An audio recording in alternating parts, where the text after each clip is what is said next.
안녕하세요. 3월 29일 매일 성경 함께 나누겠습니다.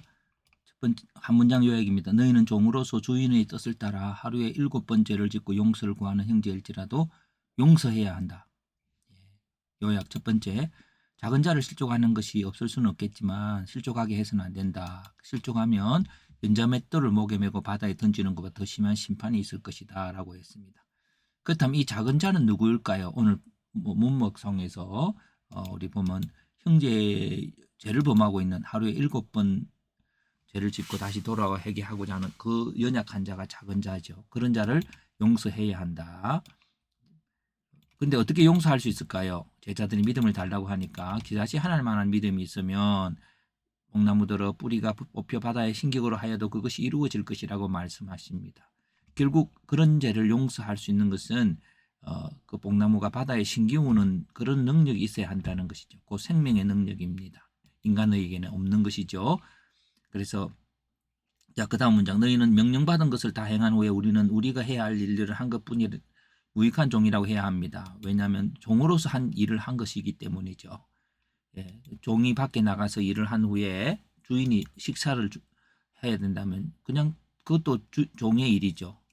여기서 이 문맥상에서 같은 의미를 가져온다면 우리가 이것도 주님의 뜻이라면 7번 용서하는 걸 하나님이 주인이 원하시면 해야 된다는 거죠. 그렇게 해서 용서라는 게 그가 우리의 인격에 어떻고 잘나고 못나고가 아니라 아버지의 뜻 속에서 용서가 이루어져야 된다고 하는 것으로 본문이 해석되어질 수 있습니다.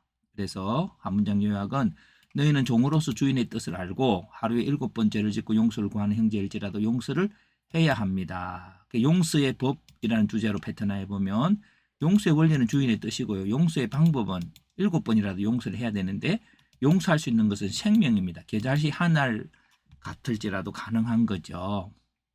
곧 인간의 어떤 능력이 아니라는 겁니다. 용서의 결과는 용서한 경우는 주인의 뜻에 따라서 했을 뿐이죠. 뭐 대단한 의인이 아닌 거죠. 용서하지 못할 경우는 그 작은 자를 실족하게 했기 때문에 깊은 바다에 빠지는 더 깊은 심판을 받게 된다는 것입니다. 그래서 이렇게 해석해 봅니다. 예수님께서는 용서에 대해 말씀하십니다. 연약한 자들은 형제에게 죄를 범하고 잘못을 깨닫고 또 죄를 범하는 일을 반복합니다. 그래서 사람들은 어느 정도 반복되는 죄를 보고 더 이상 용서하지 않기를 결단합니다. 그러나 용서의 주체는 주님이십니다. 하나님이십니다. 하나님께서 용서하기 원하면 우리는 종으로서 용서해야 하는 것입니다. 하나님의 생명의 능력이 우리를 사로잡을 때 이런 용서가 가능한 것입니다. 용서의 주체가 내가 아니므로 내가 용서하였다고 하여서 잘한 일이 아닙니다. 이는 종이 낮에 밖에서 일하고 돌아온 후에 주인의 식사를 준비한다고 해서 그 종이 칭찬받을 일이 아니기 때문입니다. 왜냐하면 이는 종이 당연히 해야 할 일이기 때문이죠. 이처럼 용서도 우리가 주님의 종이라면 주님의 뜻을 따라 당연히 해야 할 일이기 때문입니다. 용서했다고 대단한 위대한 사람처럼 여기서는 아니 됩니다. 라고 해석해 보았고요. 질문과 적용은 용서 또한 주님의 주권 속에 속하는 것임을 알아야 합니다. 우리는 종일 뿐입니다.